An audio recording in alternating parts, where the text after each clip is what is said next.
어제 하이텔에 올라온 글을 보니까요. 정은임 아나운서 대신 웬 아줌마인가 뭐 그렇게 쓰신 분들이 계시더라고요.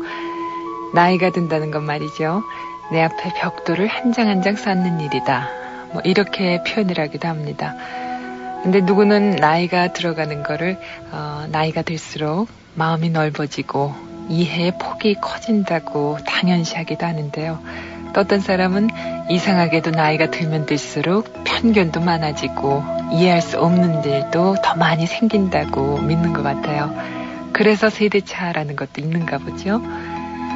하루를 산 만큼 우리는 또 내 앞에 벽돌 한 장을 쌓아 올렸는지도 모릅니다. 어떤 사람은 높이 쌓인 그 벽돌 하나를 허물어뜨렸는지도 모르겠고요.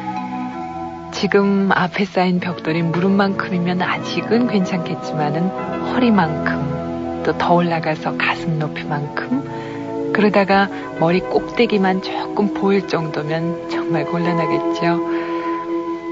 나이가 든다는 걸 많은 사람들은 겁을 내는 것 같습니다. 겁을 낼 일도 아니지만 그냥 맡겨버려도 안 되지 않을까요? 저 개인적으로는 10대 때는 10대 때대로 좋았고 20대는 그 나름의 재미와 또 빛깔이 달랐고요. 이제 막 30대로 턱걸이한 지금은 또 그 나름대로 아름다움이 있어서 좋은 것 같아요. 이 밤에 영화 얘기를 나누면서 벽돌 한두 장쯤 내려놓을 수 있으면 얼마나 좋을까요? FM 영화음악의 아나운서 이선영입니다.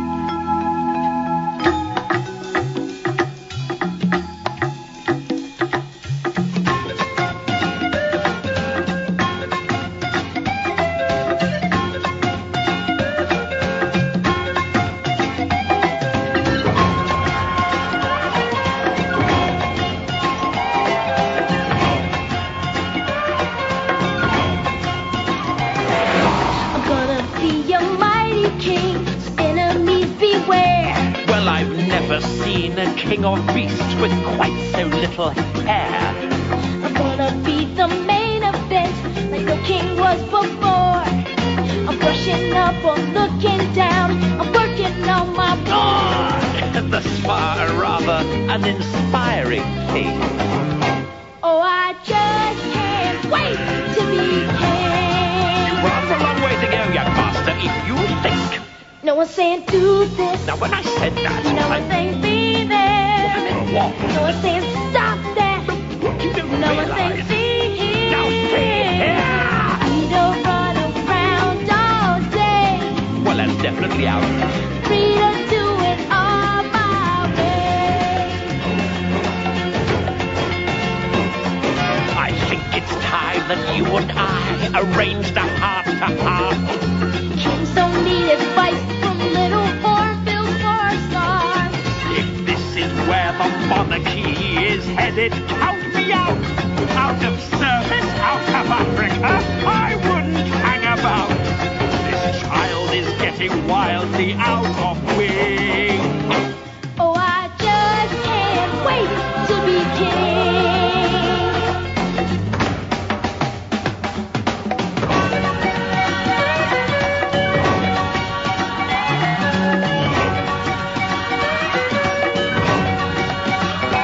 Everybody look right. Everywhere you look, I'm standing in the spotlight. Not yet. Every creature knows the broken sea. Let's get in the burden on the wing. It's gonna be things in the finest glee. Oh, I just can't wait to be king. Oh, I just can't wait to be king. Oh, I just can't wait to be king.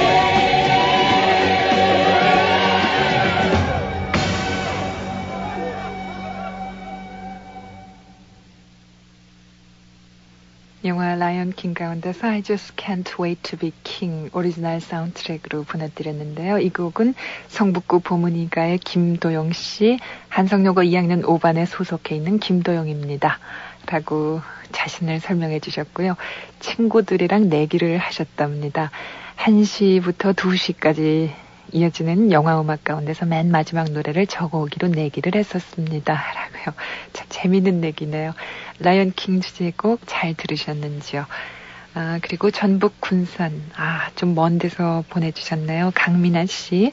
영화 집시의 시간 가운데서 아코디언으로 연주가 되는 음악을 준비해 주십시오 하셨죠.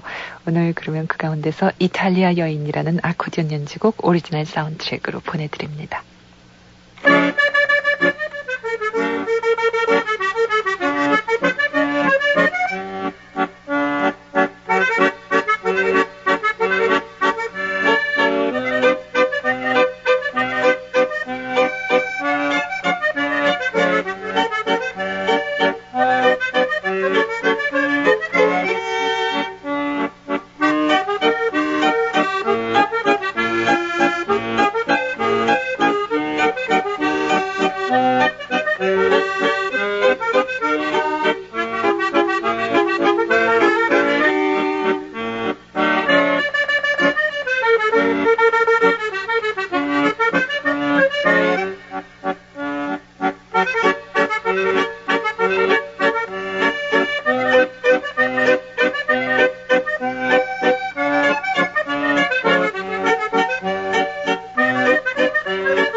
Numai miljem italijansko plano.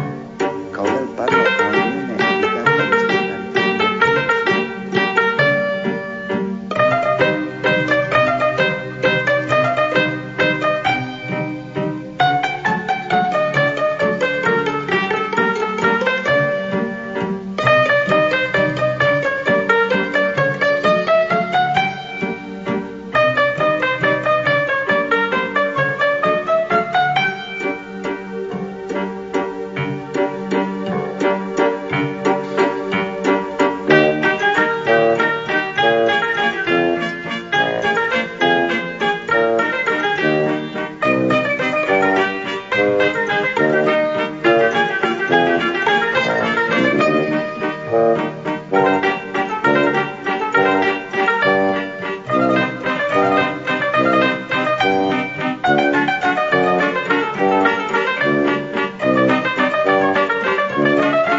내 여자를 건드리지 마라. 남자의 눈물이 마르면 복수가 시작된다. 가차없이 단 한 번에 사랑의 이름으로 너를 처단한다. 세계를 긴장시킨 톰 클랜시의 최신작 복수. 서점에 있습니다. 도서출판 고려원. 그녀의 목소리는 산책길에서 듣는 새소리 같아요. 꿈이 먹는 목소리 에미 그랜트. 새 노래 럭키원으로 다가왔다. 그녀와 가을 들판으로 나가보세요. 에미 그랜트의 새 노래 럭키원. 홀리그램. 안녕하세요, 장동건입니다. 제가 가장 즐겨 먹는 과자가 뭔지 아세요? 바로 카라멜 콩과 땅콩이죠. 옥수수 순액에 생크림이 사르르, 고소한 땅콩까지. 카라멜 콩과 땅콩이 전 참 좋아요. 크라운 카라멜 콩과 땅콩. 땅콩을 꼭 확인하세요. 나만의 매끄러운 가슴선. 비너스 슬링커 브라운. 얇으니까, 이음선이 없으니까 가슴선이 매끄럽게 살아난다. 비너스 슬링커 브라운. 사랑의 피너스. 내 여자를 건드리지 마라. 남자의 눈물이 흐르면 복수가 시작된다. 가차없이 단 한 번에 사랑의 이름으로 너를 처단한다. 세계를 긴장시킨 톰 클랜시의 최신작 복수. 서점에 있습니다. 도서출판 고려원. 여보세요? 비 많이 맞았지? 나 휘재야. 맛있는 삼양라면 네가 끓여주면 사랑 스프가 더 들어가니까 더욱 맛있어.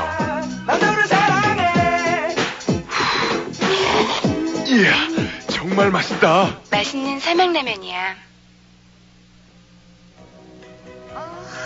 피로가 몰려오는 이 시간, 뭐 상큼한 거 없을까? 맞아, 레모나. 피로회복 기미 주근깨 비타민C 레모나. 상큼해. 자기 전에 레모나 하나. 내일 아침엔 개운할 거야. 경남제약 레모나. 정말 상큼한데? 조정래 대하소설 아리랑. 왜 대학가의 화제인가? 슬픈 아리랑이 아니라면서? 진취적인 민족의 기상이 담긴 아리랑이야. 읽을수록 신명나는 책? 읽을수록 자랑스러운 책. 태백산맥의 작가 조정래 대하소설 아리랑. 도서출판 해냄. 아, 무궁화 꽃이 피었습니다. 그 출판사 맞지? 야, 4번 답 좀 보여줘. 부끄러운 A학점보다 정직한 B학점이 낫다. 안 읽었니? 여자친구 설거지 여드름 용돈 유머 하품. 어때? 멋쟁이 아버지의 충고.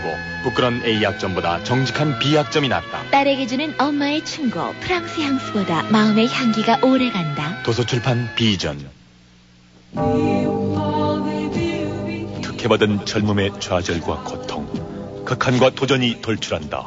과학원 아이들. 사랑을 반납하고 청춘을 저당 잡힌 천재들의 광기 어린 도전장. 한국판 공무벌레들의 이야기. 과학원 아이들. 도서출판 김영서. 난 그 향기를 꿈꿔왔다. 난 그 향기를 느낄 수 있다. 냉동 건조 커피. 맥스웰 블루웹. 그 신선한 이름을 기억하십시오. 맥스웰 블루웹. 닮았지만 다릅니다. 스타일이 중요합니다. 쓰임새 많은 5도어 유럽형 유로 액센트, 스포츠 감각의 3도어 미국형 프로 액센트, 세단형 4도어 액센트까지 스타일 따라 선택의 폭이 넓어졌습니다. 액센트.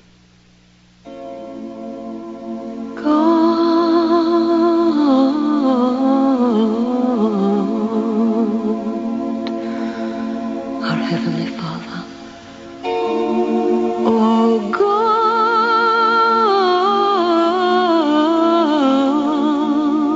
God, and my Father, who's also in heaven,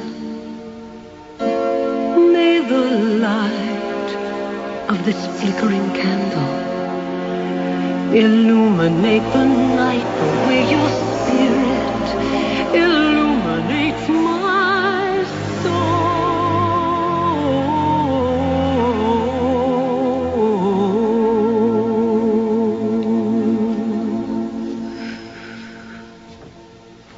Papa, can you hear me? Papa, can you see me? Papa, can you find me in the night? Papa, are you near me? Papa, can you hear me? Papa, can you help me not be frightened? Looking at the skies, I seem to see a million eyes. Which ones are yours? Where are you now? that yesterday has waved goodbye and closed its doors. The night is so much darker, the wind is so much colder. The world I see is so much bigger now that I'm alone. Papa, please forgive me. Try to understand me. Papa, don't you know I had no choice? Can you hear me praying? Anything I'm saying, even though the night is filled with voices. I remember everything you taught me, every book I've ever read.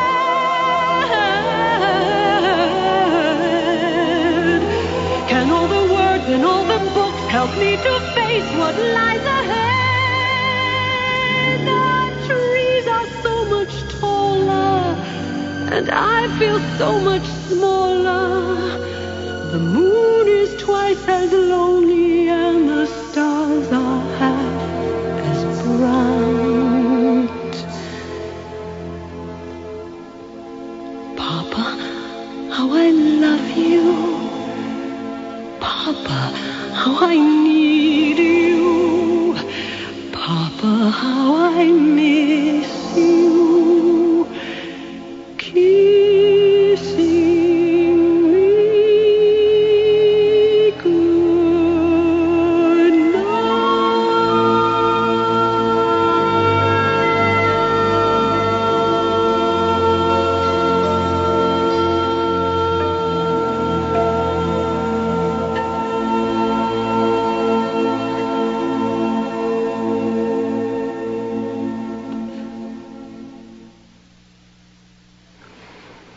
클린턴 대통령 취임 축하 공연에서 바브라 스트라이샌드 이런 얘기를 하면서 노래를 하더라고요.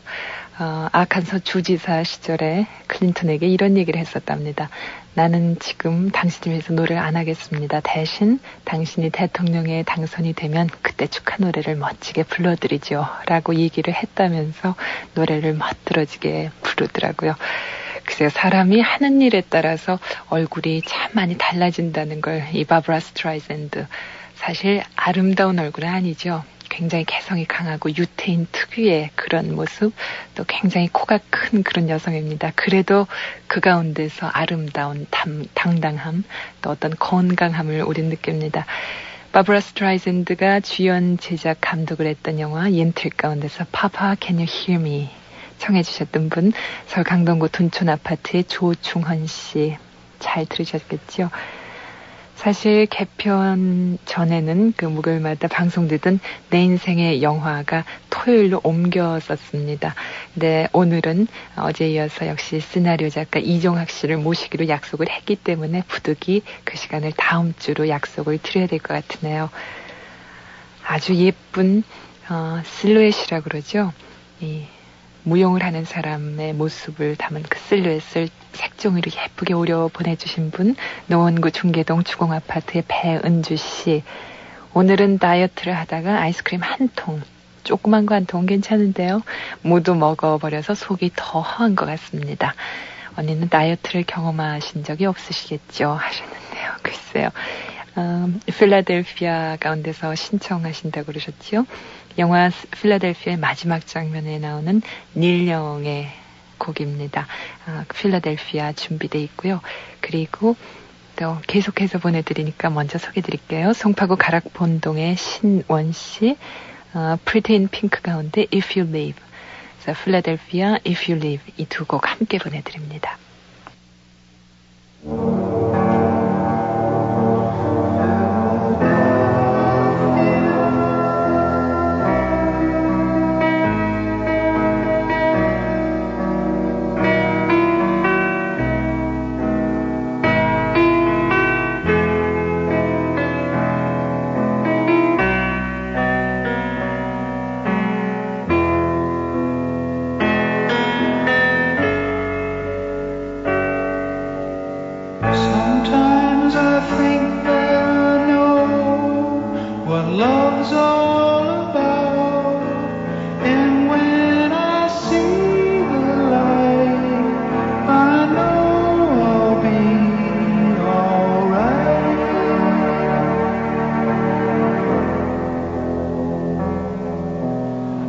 I've got my friends in the world. I had my friends when we were boys and girls, and the secrets came unfurled.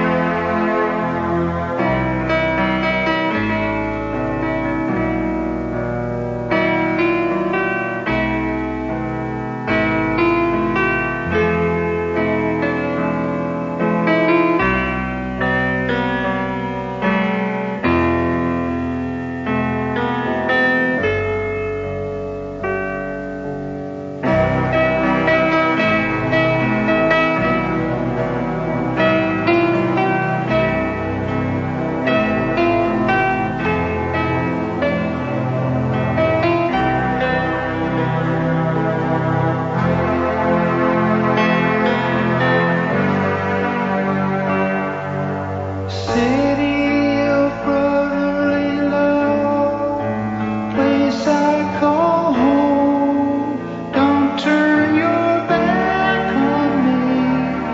I don't wanna be alone.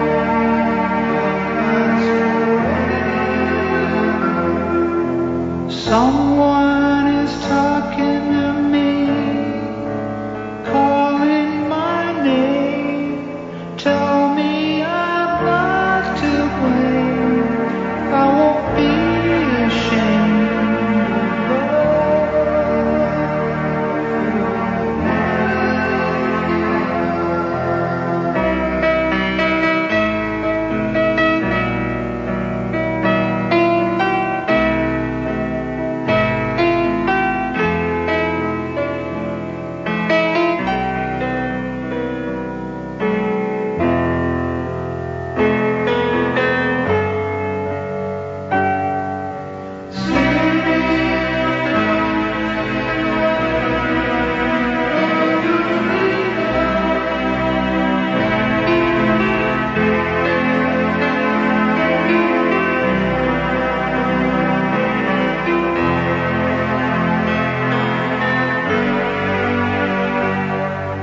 Sometimes I think that I know what love's all about, and when I see the light, I know it'll be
I'll be running the other way.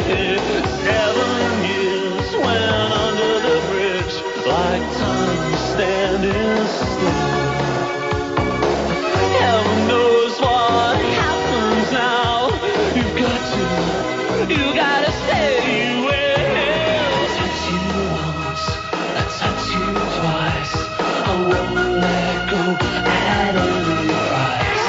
I need you now, like I need you then.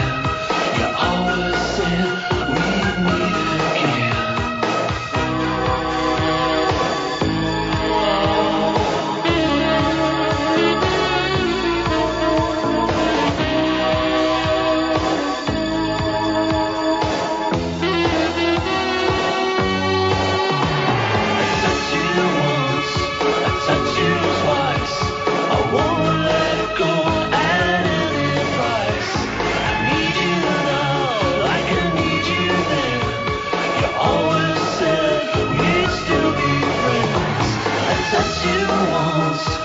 Touch you twice, I won't let go at any price.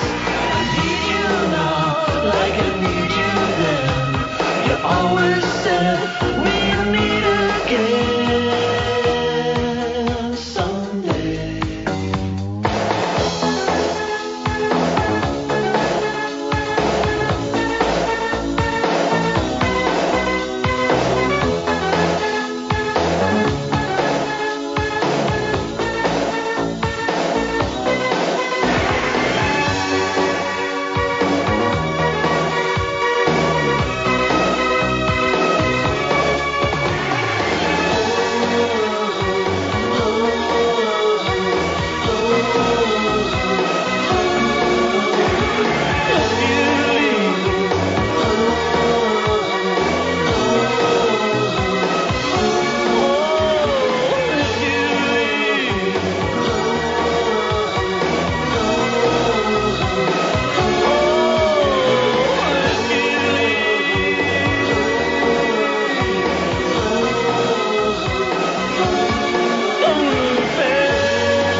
앞서 들으셨던 곡은 영화 필라델피아의 마지막 장면에 나오는 필라델피아 닐 영의 음성이었고요. 지금 방금 끝난 곡은 송파구 가락본동의 신원 씨가 청해 주셨던 Pretty in Pink 가운데 나오는 If You Leave, OMD의 음성이었습니다.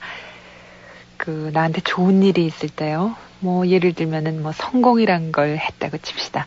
그럴 때 대부분 사람들은 지나온 날 생각하고 내 노력, 내 땀을 생각하면서 그래, 나는 이제 드디어 견뎌낸 거야, 해낸 거야, 그런 자화자찬을 하기에 바쁘죠. 아마 저도 포함했을 겁니다. 원래 그 사람이 그렇게 타고나서 그런지요. 내 고통은 남 것보다 크고 내가 진 짐은 세상 그 누구의 짐보다 무겁다고 생각하니까 그럴 거예요. 그래서인지 이번에 노벨 물리학상 받은 미국의 슐 박사 말이 참 인상적이었어요. 이 사람은 수상 소식이 전해지니까 이런 얘기를 했더라고요. 내 동료였던 어네스트 울렌 박사가 타계해서 이 상을 같이 못 받는 게 몹시 서운하다라고요. 이제 80살이랍니다. 이 슐 박사는요. 정말 평생을 통해서 가장 기뻐했을, 그리고 기뻤던 몇 순간들 중에 하나가 될 이 노벨상 수상 소식을 들은 그 기쁜 순간에 세상을 앞서 떠난 그 함께 일했던 동료를 생각하면서 세상 모든 사람이 그 친구의 공을 알도록 해주는 마음을 보면서 참 성숙과 겸손의 의미가 뭔가 다시금 생각을 해보게 되더라고요. 이번에는 영화 보디가드 가운데서 I will always love you. 근데 휘트니 휴스턴이 아니고요. 네덜란드 출신의 27살 된, 저보다도 젊네요. 피아니스트 얀 베인이 연주를 합니다. 같은 곡도 악기에 달라서 얼마나 달라지는지 한번 느껴보세요.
네덜란드의 얀 베인의 피아노 연주로 I will always love you 새로운 분위기 느껴보셨는지요?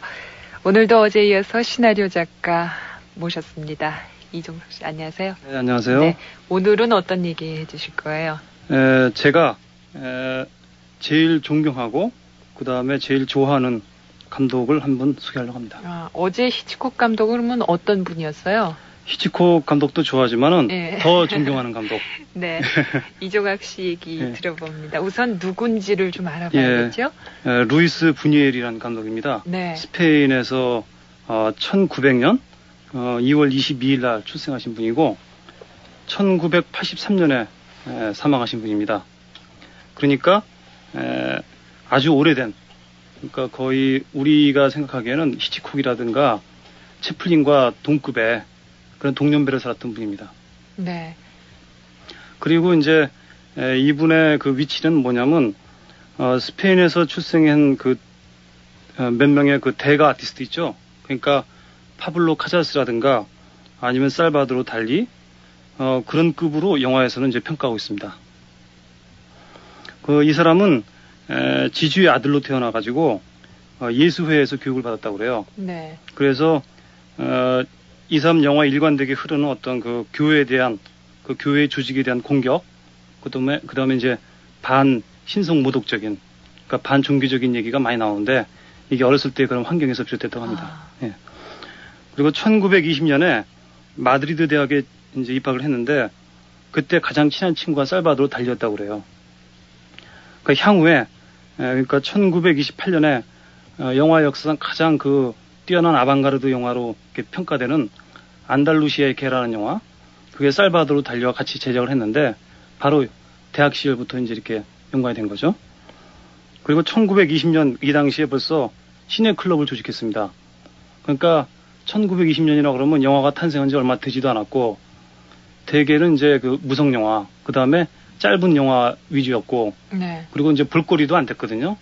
근데 여기서 어떤 미학을 찾아내고자 시네클럽을 조직했던 사람이니까 영화에 대한 이해가 상당히 그 전에서부터 이렇게 볼 수 있겠죠. 그리고 이제 이 사람은 이제 파리에서 활동을 이제 초창기 많이 했습니다. 그러니까 20년대, 특히 이제 28년도에 만든 30년도에 만든 골든 에이지라는 영화, 이것도 상당히 반사회적인 영화인데 이 영화를 특히 헨리 밀러라는 소설가가 좋아했다고 그래요. 그러니까 헨리와 준이라는 영화 아시죠? 헨리 밀러 일대기를 다룬 영화인데 네. 그 영화 보면 이제 파리 시절이 나옵니다. 헨리 밀러도 역시 이제 20년대, 30년대 파리에서 이제 젊은 날을 보낸 사람인데 거기 보면 바로 이제 루이스 부니엘의 영화를 보고 아주 열광하는 지식인들의 모습이 나오거든요. 특히 그 헨리 밀러는 이 골든 에이지라는 영화를 보고 나서 아주 그 감명을 받아가지고 신문에 이렇게 썼다고 그래요. 헨리 밀러는 우리가 원하는 모든 것을 다 갖고 있다. 변태, 무정부주의자, 비방자, 우상 파괴자, 그 다음에 무신론자, 이 모든 요소를 다 갖고 있지만 그렇다고 해서 결코 몽상가는 아니다. 그렇게 격찬했다고 합니다. 네. 이런 이제 그 루이스 부니엘이었지만 사실 영화적으로 보면 상당히 다양한 실험을 했습니다. 그러니까 처음엔 아방가르드로 시작을 했지만은 그 이후에 이제 다큐멘터리도 찍었고 또 싸구려 사업 영화도 찍었고 또 말도 안 되는 그런 정치 영화도 찍었고 그 다음에 심지어는 헐리우드 영화를 그 프랑스나 스페인으로 이렇게 배급할 때 더빙을 했거든요. 그 더빙 매니저 노릇도 했습니다. 그러니까 도무지 경력으로 볼 때는 너무나 난섭해가지고 이 사람이 도대체 어떤 사람인가, 정말 한 사람이 인간인가 싶을 정도로 아주 복잡한 사람인데 그럼에도 불구하고 영화를 이제 일관되게 보고 나면은 이 사람 몇 가지 얘기하는 게 있어요. 그것은 뭐냐면 영화 속에 항상 초현실주의적인 그런 이제 그 꿈에 대한 얘기, 그 다음에 인간의 억압된 욕망, 그 다음에 사회 제도에 대한 공격, 그런 것들이 나오고 이 사람이 결국 얘기하는 것은 뭐냐면 인간이란 것은 아주 추하고 아주 더러운 존재이기 때문에 결코 구원될 수 없는 존재다. 이걸 갖다가 신을 통해서 구원할 수 있다고 얘기하는 교회는 사실 사기를 치는 것이 아니냐, 이렇게 무신론자적인 얘기를 합니다. 그러니까 물론 저의 개인적으로는 그런 생각에 대해서 반대하는 입장이지만은 네. 아마 이제 이 정도로까지 그 신에 대해서 과격하게 공격한 사람은 영화 역사상 이 사람밖에 없지 않나, 이렇게 판단할 수 있겠고, 이 사람은 이제 얘기를 좀 더 하면은 30년대 이렇게 파리에서 보냈고, 뭐 40년대는 이제 헐리우드에 갑니다. 왜냐하면 이제 그 프랑코 내전 아시죠? 스페인 네. 전쟁. 그때 이제 프랑코 정권에 반대해가지고 뭐라 그럴까 이제 미국에 이제 망명한 거죠. 그래가지고 미국에서 뭘 했냐면 거기서 역시 이제 정치 영화, 그러니까 히틀러에 반대하는 이제 안티 나치의 그 폴리티컬 다큐멘터리를 찍었다든가 뭐 쓸데없는 얘기를 많이 했습니다. 근데 이 1930년대 40년대 이때 헐리우드는 참 재밌었던 게 상당히 많은 지식이 몰려들었어요. 그러니까 스트라빈스키도 거기 있었고, 예를 들어가지고 포크너도 거기 있었고, 심지어는 아이젠슈타인도 잠깐 거기 와 있습니다. 그래서 어떤 사진 보면 루이스 부니에라고 아이젠슈타인하고 같이 찍은 사진도 있어요. 그러니까 그 당시 거장들이 만나가지고 무슨 얘기를 했는지 사실 지금도 아주 궁금하기 짝이 없지만은 예. 그렇게 헐리우드의 초창기 때는 아마 그래서 헐리우드 황금기가 열린 게 바로 이런 거장들의 만남을 통해 가지고 뭔가 찌릿하는 그런 교감이 있지 않을까. 네. 저는 뭐 그렇게 생각하고 있습니다. 예, 그렇군요. 예, 그리고 좀 더 말씀을 하면 이제 그 다음에 이제 스페인으로 건너갑니다. 그러니까 40년대죠. 47년도에 스페인으로 건너가 가지고 엉뚱한 영화를 막 찍어요. 뭐 이를테면 로빈 후드의 모험 같은 영화. 뭐 아니면 뭐 그러니까 도무지 우리가 상상할 수 없는 그런 싸구려 영화를 많이 찍습니다. 그런데 그 중에서도 뛰어난 작품이 몇 개 있습니다. 로스 올비다도스라는 영화가 있는데 이 영화는 뭐냐면 그 시골역에서 아주 그 불황아들 있죠. 10대 불황아들이 이제 사람들을 막 공격하고 테러하고 그런 얘기입니다. 그런데 재밌는 것은 뭐냐면 이 테러의 대상이 되는 사람들이 아주 가난하고 그런 사람인데 이 테러 대상이 되는 사람도 나쁜 사람들이에요. 그러니까 예를 들어가지고 뭐 10대 소녀를 뭐 이제 자꾸 밝힌다든가 네. 뭐 아니면 나쁜 일 한다든가. 그러니까 영화를 이렇게 보고 나면 좋은 사람이 하나도 없습니다. 그러니까 나쁜 사람끼리 서로 싸우고 죽이고 하는 얘기예요. 예. 그런 영화도 있고 그러다가 이제 1961년에 이제 프랑코 정권에서 이제 오라. 당신이 대단히 예술가니까 우리가 후원을 해주겠다. 그러니까 영화를 한 편 찍어라. 그래서 프랑코 정권에 돈을 받아서 이제 스페인에서 영화를 찍어요. 그게 비리디아나라는 영화인데 이걸 이제 스페인 정부에서는 상당히 돈을 들여가지고 이제 후원하겠다고 나선 거죠. 근데 이 영화를 보고 나서 프랑코가 마음이 싹 편했다고 그래요. 왜냐? 자기를 깠거든요, 영화에서. 그래서 결국 그 영화는 금지가 되고 맙니다. 그런데 그 영화는 바로 그 시기에 칸네 영화제에서 그랑프리를 받게 돼요. 그러니까 프랑스에서나 이제 외국에서 이 사람 인정하고 있었고 그 대신 스페인에서는 아주 또 대단한 그런 압력을 받았던 것이죠. 이렇게 이제 다양한 활동한 사람이지만 제가 특히 좋아하는 것은 60년대에 프랑스에 머물면서 이제 상당히 불어권 영화로 많은 좋은 작품을 많이 찍었습니다. 그 중에 제가 이제 추천하고 싶은 것은 우리가 잘 아는 세브리느라는 영화. 예. 예. 그 원제가 이제 나즈의 미녀라는 영화죠. 우리나라 비디오로도 소개가 된 영화인데 이게 67년도에 나온 영화입니다. 까트린 드누브가 출연을 했고 이 영화는 뭐냐면 아주 정상적인 가정의 어떤 가정주부인데 어떤 성적인 그런 공상, 환상을 해소하기 위해서 비밀 요정에 출입을 하게 됩니다. 낮에. 그러니까 밤에는 정숙한 부인이고 낮에는 요부로 변하는 인간의 이중 심리를 갖다 이제 까고 있는 거죠.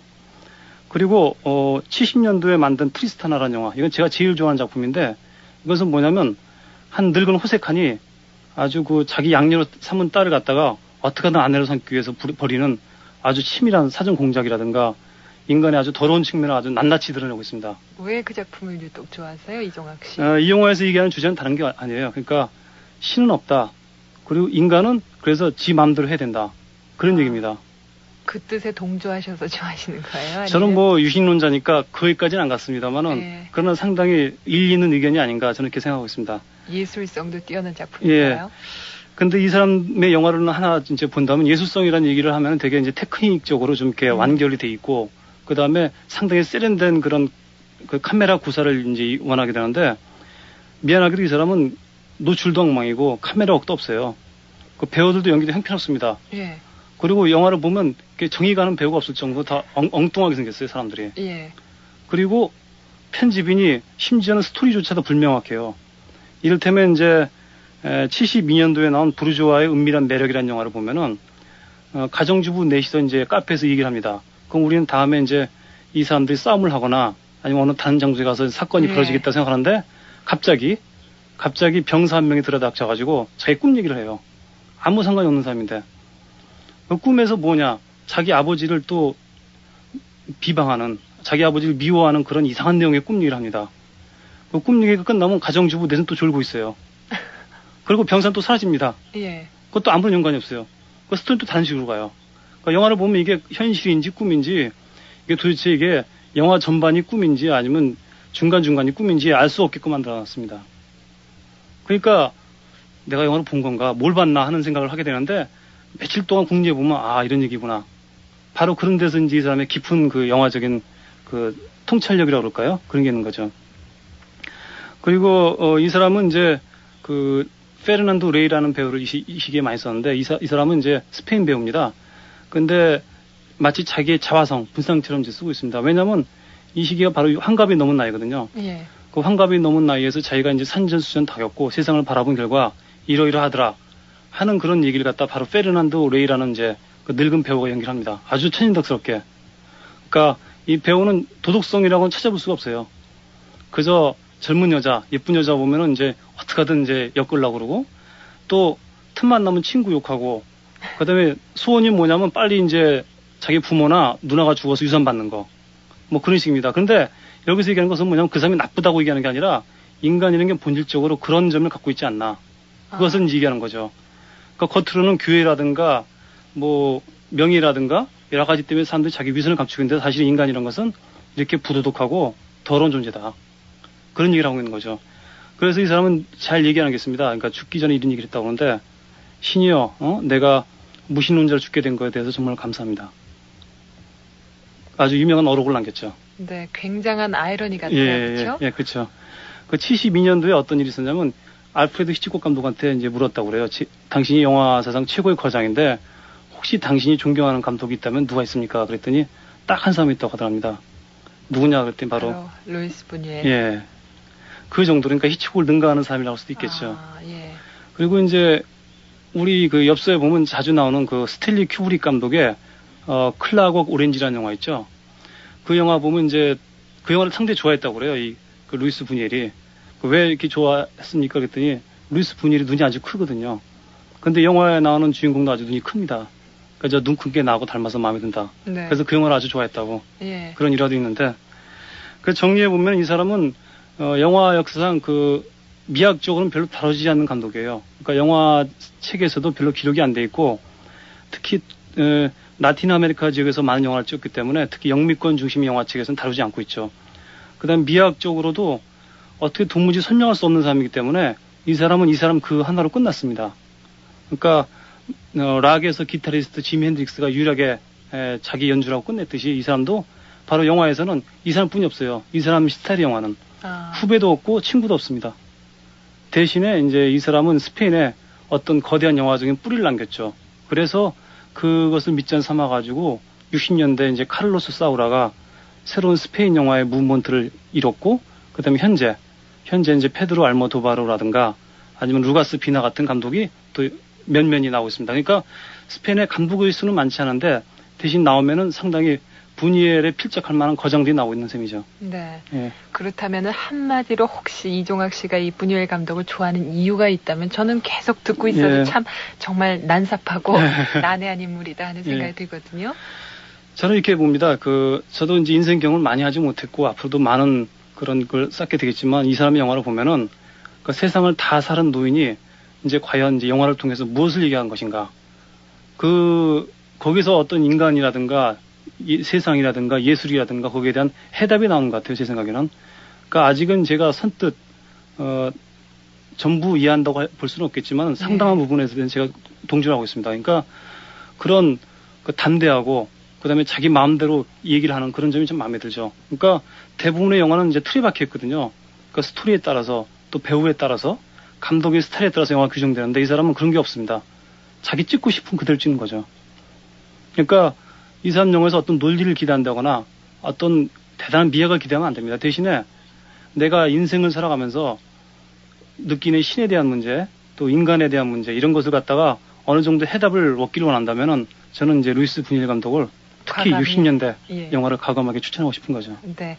그러면은 내일은 어떤 분 얘기를 해주실 거예요? 내일은 이제 제가 시나리오 작가이다 보니까 시나리오에 대해서 이제 관심을 갖고 있는 분들이 많거든요. 그래서 네. 이제 시나리오 작가가 되는 법이라든가 좋은 시나리오는 어떤 것인가 그런 것을 원론적인 면에서 좀 일을 해볼까 생각하고 있습니다. 네, 시나리오에 관한 모든 것에 관심이 있으신 많은 분들 기다려주시고요. 그럼 오늘 가시기 전에 네. 어제처럼 곡 하나만 골라주세요. 예, 역시 그 루이스 부니엘 감독을 소개했으니까 페드로 알모도바르 감독 아시죠? 예, 그분의 하이힐이란 영화. 네. 역시 후배니까 하나 소개를 해보겠습니다. 예. 노래 제목은 나를 생각하세요. 이 대목은 어떤 대목이냐면 그 어머니가 노래를 부르고 딸은 감옥에서 어머니를 생각하면서, 그러니까 서로 다른 장소에 있지만 어머니는 노래를 부르면서 딸을 생각하고 또 딸은 감옥에 있으면서 어머니를 생각하는 네. 그런 대목에서 나온 노래입니다. 예. 오늘 이 곡 들으시면서요, 이종학 씨는 내일 또 약속해 주셔야겠는데요. 함께 들으시고 오늘 조심해서 들어가세요. 네, 감사합니다. 네, 내일 뵙겠습니다.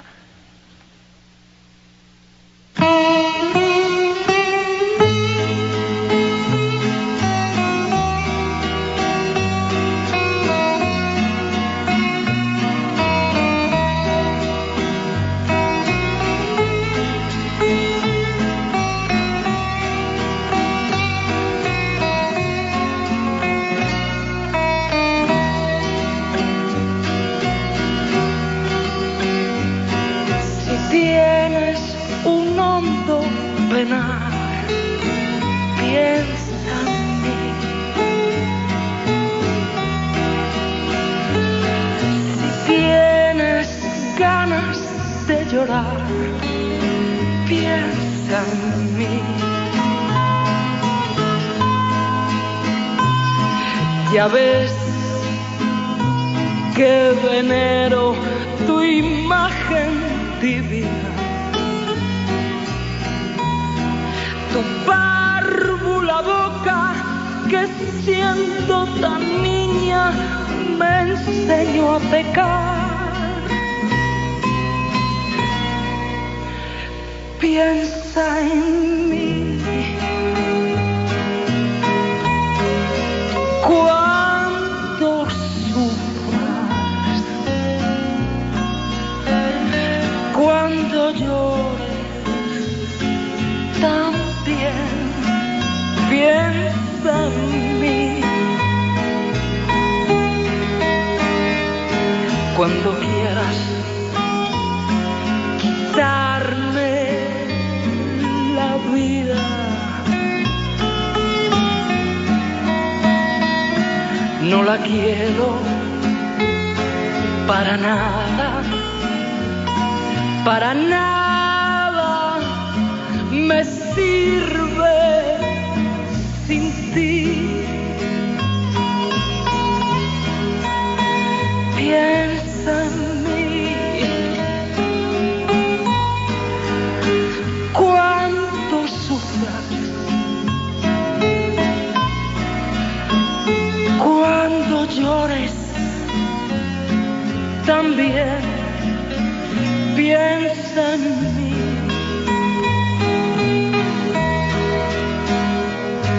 Cuando quieras quitarme la vida, no la quiero para nada, para nada me sirve sin ti.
para nada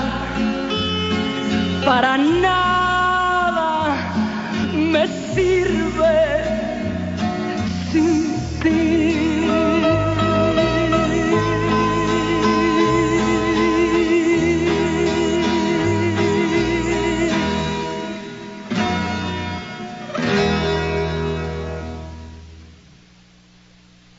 로스카자리 영화 속에서 울면서 노래했던 노래입니다. 나를 생각하세요. 영화 하이힐 가운데 수록되어 있는 곡입니다.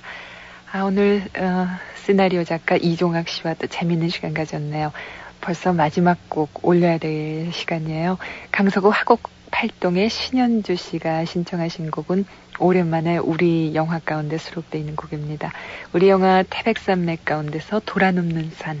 이 곡 끝으로 오늘은 저는 여기서 먼저 인사드리고요. 내일 이 시간 약속드리죠. 저는 아나운서 이선영이었습니다. 안녕히 계세요.